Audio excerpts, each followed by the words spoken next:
하나님의 말씀은 이사야서 51장 말씀이 되겠습니다. 구약성경 1030쪽 이사야서 51장 1절부터 8절까지 말씀입니다.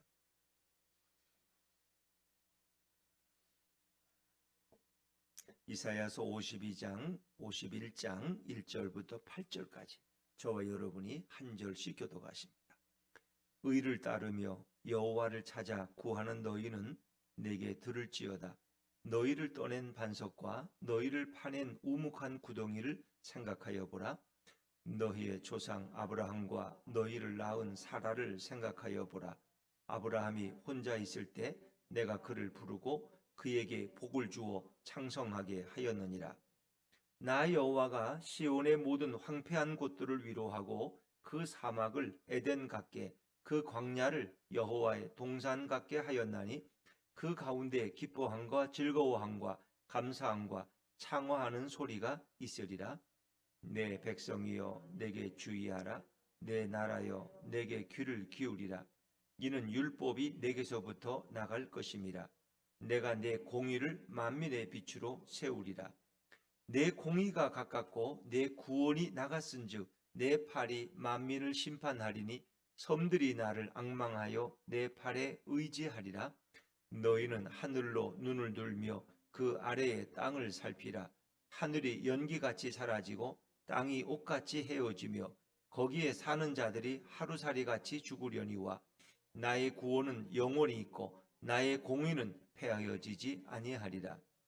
의를 아는 자들아, 마음에 내 율법이 있는 백성들아, 너희는 내게 듣고 그들의 비방을 두려워하지 말라. 그들의 비방에 놀라지 말라. 같이 읽습니다. 옷같이 좀이 그들을 먹을 것이며 양털같이 좀벌레가 그들을 먹을 것이나 나의 공의는 영원히 있겠고 나의 구원은 세세에 미치리라. 아멘. 할렐루야. 네, 주님의 은혜가 우리 모두에게 함께 하기를 간절히 바랍니다. 자, 이사야 50장에서는 하나님께서 능력이 없고 팔이 짧아서 바벨론 땅에 이스라엘 백성이 끌려가도록 방치한 것이 아니라 그것은 바로 그들의 죄악 때문이라고 말씀하십니다.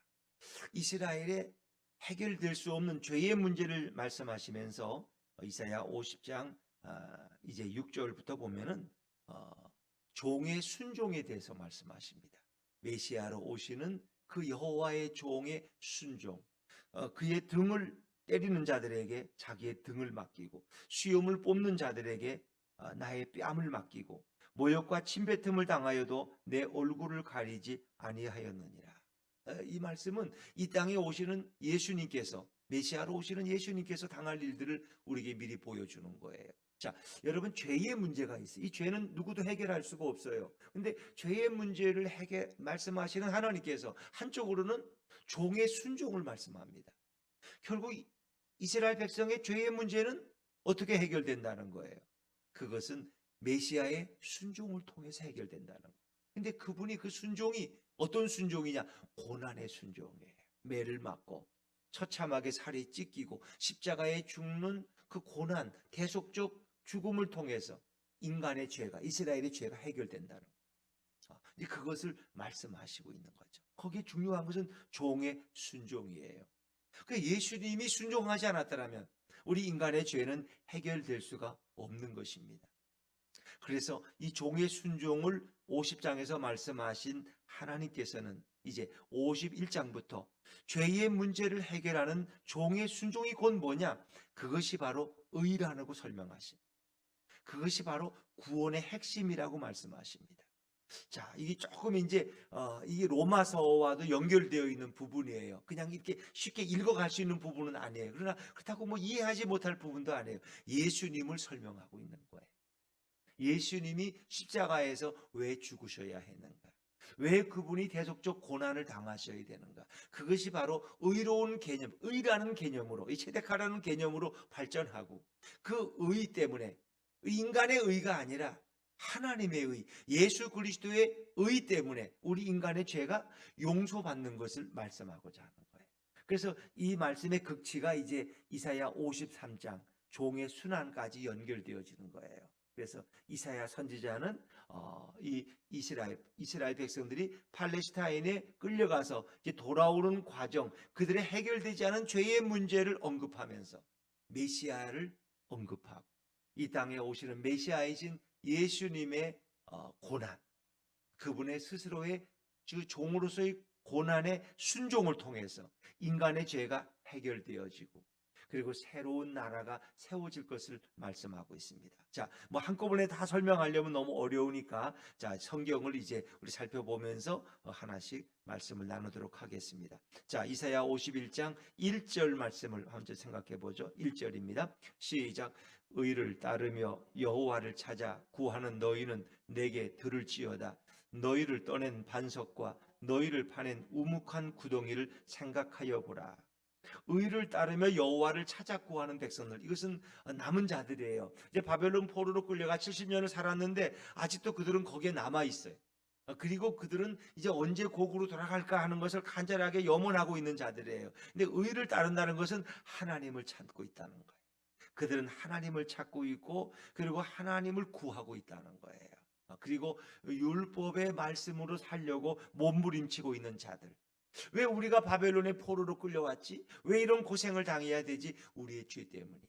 우리가 하나님을 버렸기 때문이야.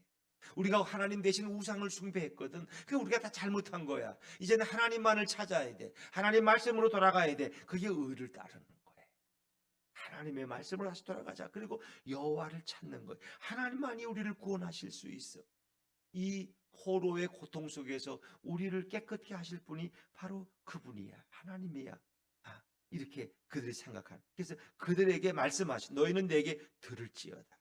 너희가 도대체 어떻게 생긴 민족이냐? 지금은 바벨론 포로로 끌려가 있지만 너희를 떠낸 반석. 이 반석이라는 것은 이렇게 산에서 바위를 깨서 그것만 이렇게 움푹 뽑아오는 걸 반석이라. 떠낸 반석.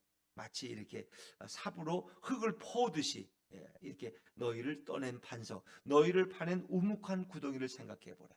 마치 인간들이 쉽게 설명하기 위해서는 여기 땅을 만들기 위해서 뭐 어디서 이렇게 돌을 깨가지고 그대로 떠가지고 왔다, 이런 걸 생각해 볼 수 있어요. 그러니까 이스라엘 민족이 어디서 생겼느냐? 하나님이 어딘가에서 그들을 퍼왔다는 거예요. 떠왔다. 이제 물론 역사 속에 따지면 애굽에 그들이 들어가 있을 때 애굽에서 그들을 하나님께서 마치 이렇게 끌어안고 오듯이 그들을 파오듯이 옮겨오신 거죠. 한번 너희의 출발을 생각해봐라. 도대체 이스라엘 민족이라는 것은 어디서부터 생겼느냐?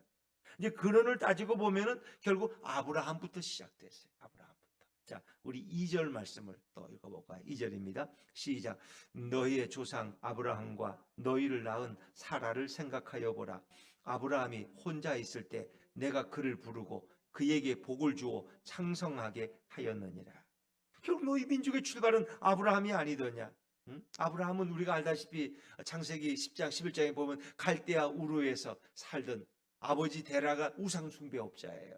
그렇게 하나님을 모르고 살던 그들에게 하나님이 찾아오셔서 아브라함을 부르시는 거예요. 근데 아브라함이 부름받을 때 단신 혼자였다는 거예요. 혼자.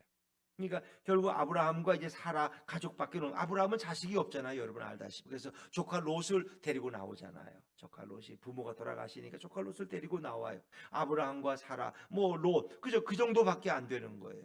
그런데 내가 혼자 있을 때 그를 부르고 그에게 복을 주어 창성하게 하였느니라. 그러니까 아브라함이 한 민족을 이루는 과정을 생각해 보면 이 모든 것은 하나님의 기적이에요. 그가 몇 살에 부름 받았어요? 창세기 12장에 보면 75세에 하나님이 아브라함을 부르셨잖아요. 근데 아브라함이 몇 살에 아들 이삭을 낳았어요? 100세에 25년 동안 자식이 없었다는 거예요. 내가 너를 축복하고 너로 하여금 모든 만민의 근원이 되게 하겠다. 그래서 너희 후손을 하늘의 별처럼 바닷가의 모래알처럼 만들겠다고 약속하셨는데 정작 아브라함은 자식이 없었다는 거예요. 더구나 더 놀라운 것은 아브라함의 부인 사라가 자식을 낳을 수 있었어요, 없었어요? 자식을 낳을 수 없었어요. 왜? 여성으로서 생리가 끊어졌기 때문에. 그 여자는 90세 할머니가 됐어요. 여러분 가운데 90세가 계세요? 90세는 아기를 못 낳아요. 왜? 여인으로서의 생리가 끊어지면 자녀를 낳을 수가 없어요. 그렇죠? 생리가 경수가 끊어졌다고 성경에 나오죠. 그러니까 아브라함은 100세고 사라는 90세요. 이 할아버지 할머니가 무슨 수로 아이를 만들어내요. 그래서 그 전에 옛날에 그죠? 이스마엘 여인을 취해서 하가를 취해서 이스마엘을 낳았지만 그건 자기의 대를 이을 아들은 아니에요. 부사가 될 아들. 하나님이 기다리시라는 거예요. 그래서 25년을 기다려서 결국 100세가 되었을 때 아들 이삭을 낳게 되죠. 이삭. 그러니까 이 모든 과정에 보면은 누가 개입하신 거예요? 하나님이 개입하신 거예요. 하나님의 은혜로 결국은 100세 할아버지와 90세 할머니가 아들을 낳게 돼서 이삭을 낳게 돼요. 그리고 이삭이 이스라엘 민족의 출발이 되는 거예요. 이 모든 과정 속에 은혜라는 말이 들어가겠죠. 그리고 이 모든 일을 주도하시는 분이 누구냐? 여호와 하나님이에요. 그래서 하나님의 의라는 말이 거기서 시작되는 거예요. 하나님이 그들에게 은혜를 베푸시고 하나님의 의로움으로 아브라함이 아들을 낳고 그가 이스라엘 민족의 조상이 되었다는 거예요. 그 모든 것을 주도적으로 이끌어 가신 분이 바로 하나님이세요. 하나님. 그걸 한번 생각해 봐라. 하나님이 아브라함과 사라가 있을 때 그들의 어떻게 임신을 하게 되고 어떻게 아들을 낳게 되고 그리고 그들을 통해서 큰 민족을 이루지 않. 얼마 지나지 않아서 그들이 애굽 땅에 내려갔다가 거기 살게 되었지만 이제 그 요셉이 일로 인해서 애굽에 거주했지만 들어갈 때는 70몇 명이 들어갔는데 75명이 들어갔는데 나중에 400년이 지나고 나니까 몇 명이 됐어요? 200만이 됐어요. 이건 인간의 생각으로 상상할 수 없는 거예요. 그러니까 하나님이 그들을 창성하게 하셨다는 거예요. 이 모든 것은 하나님의 의로 이루어졌다는 거예요. 그래서 3절에도 그 말씀이 반복되어져요. 자, 3절 말씀을 3절입니다. 시작. 나 여호와가 시온의 모든 황폐한 곳들을 위로하여 그 사막을 에덴 같게 그 광야를 여호와의 동산 같게 하였나니 그 가운데 기뻐함과 즐거워함과 감사함과 창호하는 소리가 있으리라.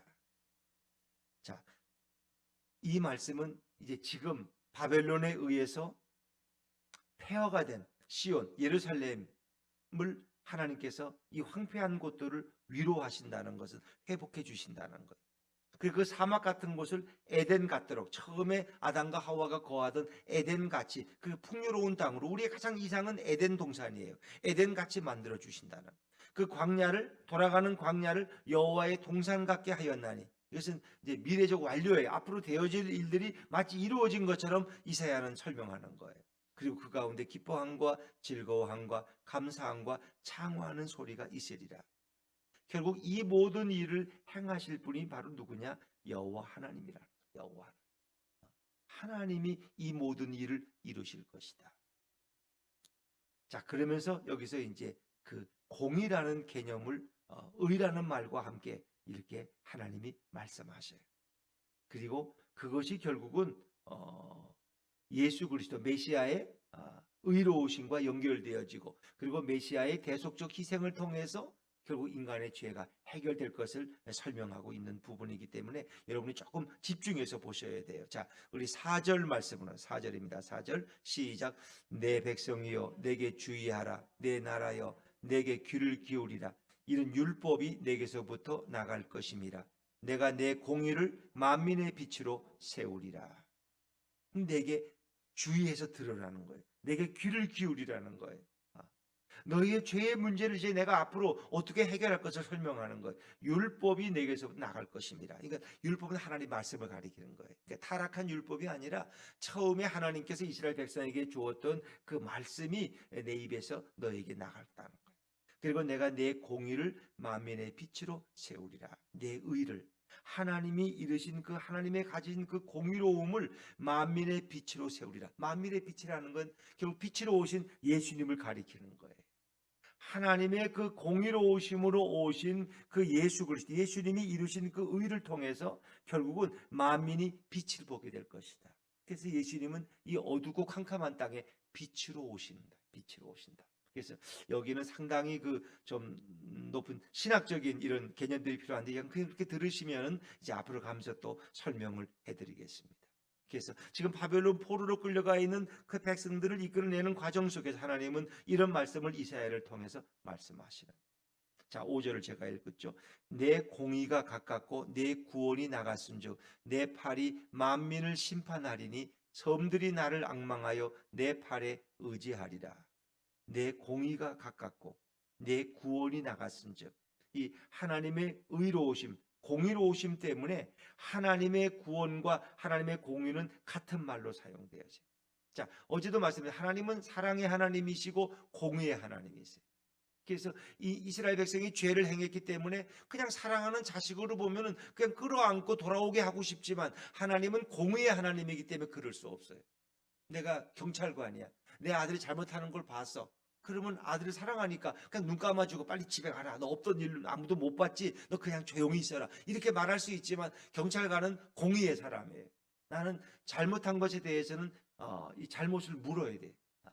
고발을 하든지 아니면 벌금을 매기든지. 그래서 그 공의로운 경찰관은 자기 자식의 죄를 묻는 거예요. 근데 그 죄가, 아들의 죄를 해결할 수 없기 때문에 자신이 스스로 그 죄의 문제를 대신 해결해 주는 거예요. 이게 바로 공의예요. 하나님은 이스라엘 백성을 사랑하지만 그들의 죄는 누가 대가를 치루어야 돼요. 그 대가를 누가 치르느냐? 하나님이 치른다는 거예요. 하나님. 근데 하나님이 어떻게 치르느냐? 하나님이신 예수님이 인간의 몸을 입고 이 땅에 오셔서 우리 인간을 대신해 십자가에 죽으심으로 대신 그 죄의 짐을 대신 지시고 그 죄를 대신 보혈을 흘리심으로써 해결하신다는 거예요. 그분의 생명으로 우리 죄를 맞바꾼다는 거죠.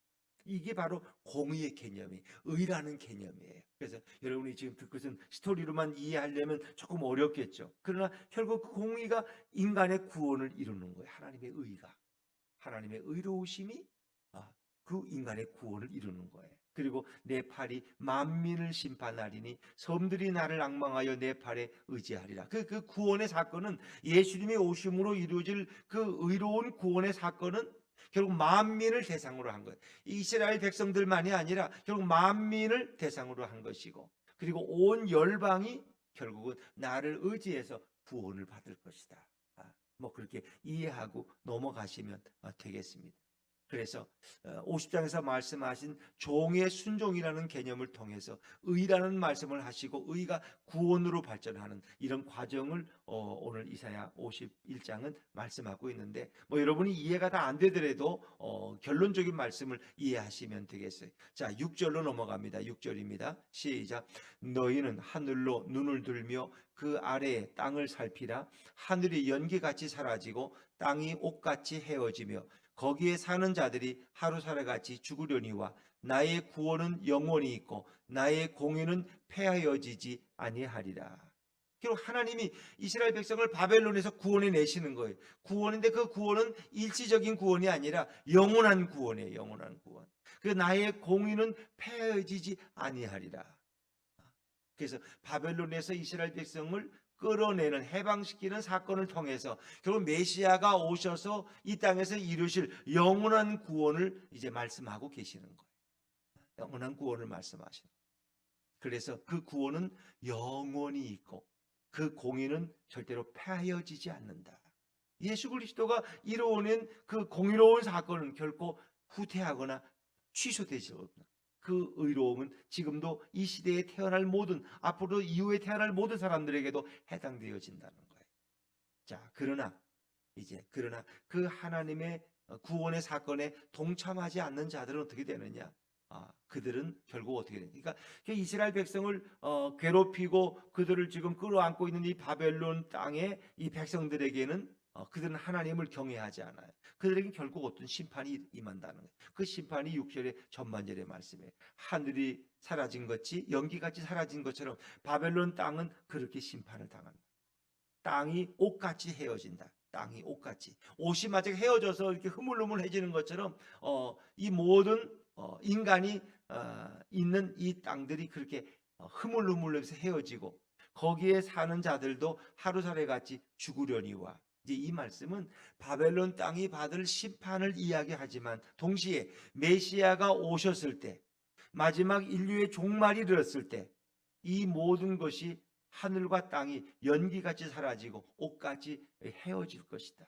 그리고 하루살이같이 죽을 것이다. 그러니까 결국은 그 의로우신 하나님 앞에, 예수님 앞에 나오지 않는 자들이 당할 심판을 설명하고 있는 거예요. 모든 하늘과 땅이 결국은 물이 녹듯이, 땅이 녹아버리듯이 결국 그렇게 사라질 것이다. 그런데 하나님이 이루신 구원은 어떻게 해요? 영원하다는 거예요. 나의 공의는, 하나님이 이루신 구원은 폐하여지지 아니한다. 그것을 말씀하시는. 그래서 이것은 예수님을 같이 생각해야지 여러분들이 이해할 수 있는 구절입니다. 또 우리 7절로 넘어가 보죠. 7절입니다. 7절 시작. 의를 아는 자들아, 마음에 내 율법이 있는 백성들아, 너희는 내게 듣고 그들의 비방을 두려워하지 말라. 그들의 비방에 놀라지 말라. 이것은 7절 후반부부터 설명하면은 지금 바벨론 포로로 그들이 끌려가 있는데 이사야를 통해서 이제 그 말을 들어요. 하나님이 너희들을 바벨론에서 이끌어내실 것이다.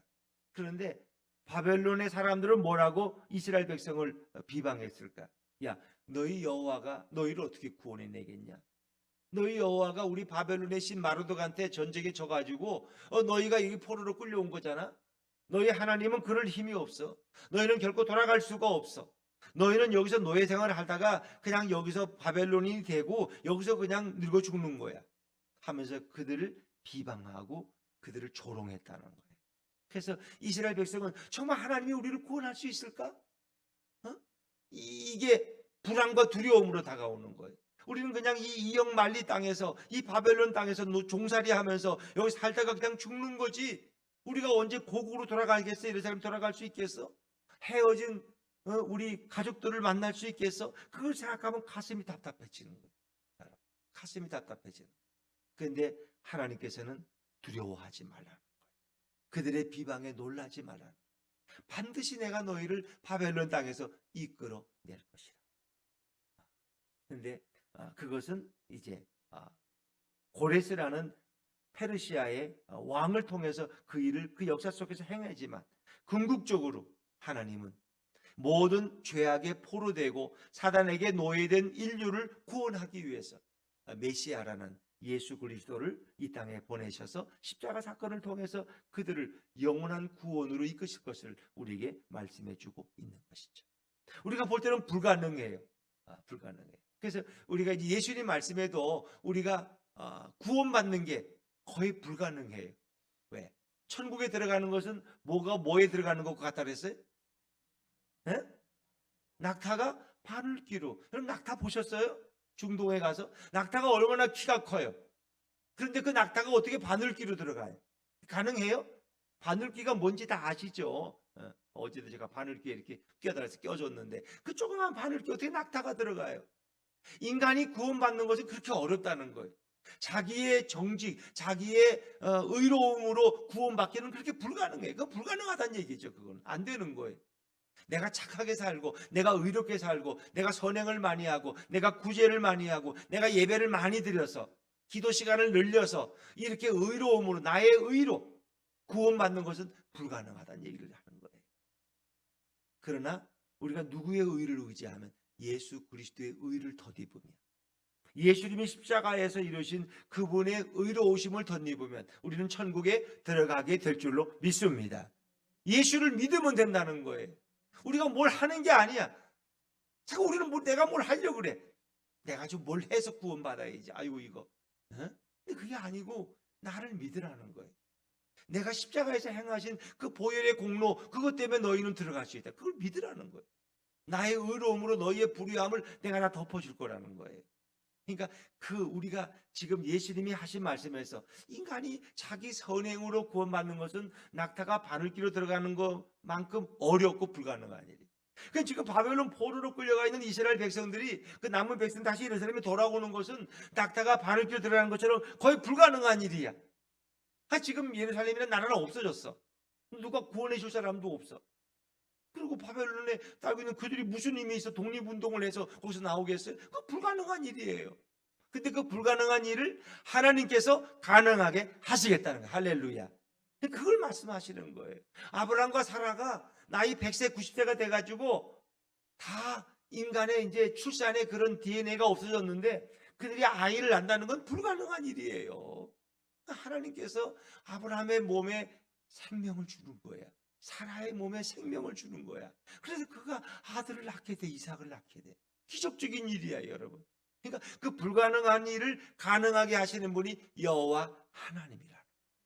그래서 인간의 구원은 내 의로는, 내가 착한 일하고 거짓말 안 한 걸로는 도저히 불가능해서 천국에 들어갈 수 없지만, 예수님을 믿으면 그분의 의로우심으로 내가 천국에 들어가고 천국 백성이 되고 하나님의 자녀가 되고 영생을 얻을 수 있다는 것입니다.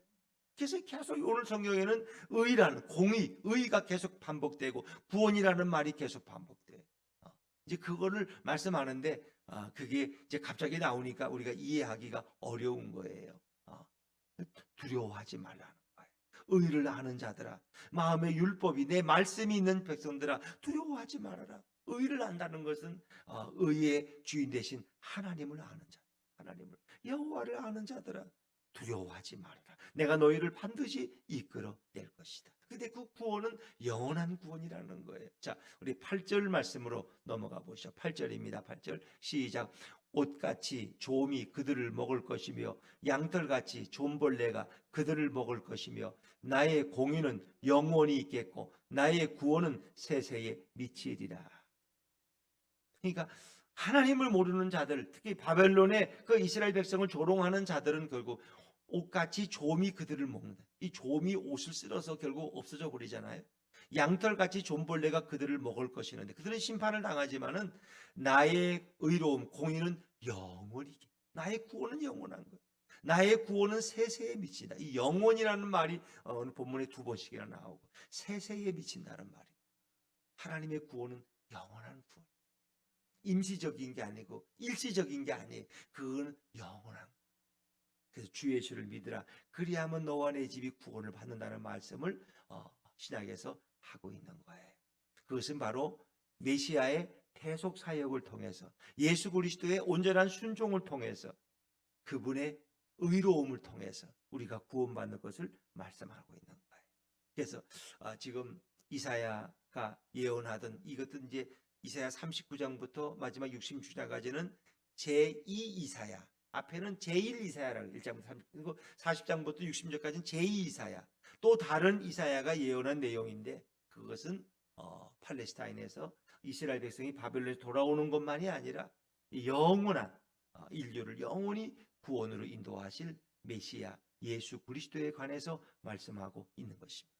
그래서 그분의 구원은 하나님이 절대적인 주권을 가지고 만들어 가시는 구원이라는 거예요. 그 구원은 이스라엘 민족만이 아니라 온 이방 열방 민족을 다 향하는 우주적 성격을 가지고 있고, 그 구원은 임시적인 것이 아니라 영원히 지속되어지는, 그것을 말씀하고 있는 거죠. 그래서 이제 51장에서 거쳐서 가다 보면 53장에 구체적으로 예수님이 어떻게 고난을 당하시고 그분의 의를 이루시는가. 그래서 우리가 잘 아는 거예요. 그가 찔림은 뭐예요? 누구 때문이야? 우리의 허물 때문에. 그가 채찍에 맞음으로 우리가 나음을 입었고, 그렇죠? 그래서 다 그분의 그 고난은 인간의 죄와 관련되어지고, 그 죄를 해결하실 분이 예수 그리스도임을 말씀하는 거예요. 이 로마서에서 이제 바울이 이것을 이제 가지고 의의 신학으로 그것을 잘 정리하고 있는 것이죠. 그래서 결국 이스라엘 백성이 바벨론에서 돌아오는 이 과정 속에서 그들의 죄는 어찌할 것이냐 하는 그 문제를 이제 말씀하시면서 결국은 예수 그리스도가 인간의 모든 죄를 해결해 갈 것을 우리에게 말씀하고 있는 것이죠. 그렇습니다. 지금 팔레스타인의 이스라엘 백성들은 팔레스타인이 아니라 지금 바벨론 포로로 끌려가 있지만 그들은 돌아오게 될 것입니다. 하나님은 능력의 하나님.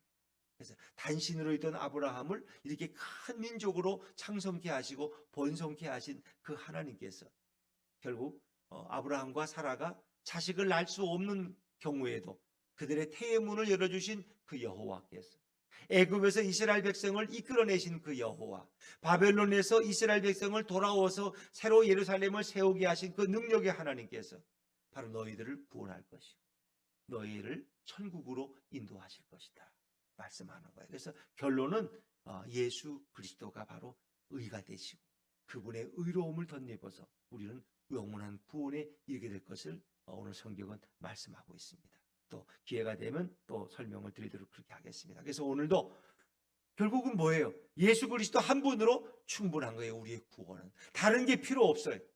다른 조건이 거기에 개입되지 않아요. 우리가 뭐 백날 착한 일을 많이 해도 그것은 우리의 구원이 100점이라면 거기 1점도 미칠 수가 없어요. 여러분이 평생으로 가진 걸 다 나눠줘도 그것이 1점이 추가가 안 돼. 결국 예수 그리스도의 십자가의 보혈의 사건을 통해서, 그분의 대속적인 희생을 통해서 저와 여러분은 그리스도의 의를 덧입어서 구원에 이르게 될 것을 성경은 말씀하고 있는 겁니다. 그래서 예수님 한 분만으로 충분합니다. 다른 도움이 필요 없다는 거예요. 그러니까 예수님만 바라보고 예수님만 의지하면 되는 거예요. 그분이 바로 하나님이시고 그분이 바로 성령님이라는 거예요. 그 좋으신 예수님을 붙들고 참으로 올 한 해를 잘 마무리 짓고 대망의 새해를 열어가는 저와 여러분이 되시기를 주의 이름으로 축원합니다.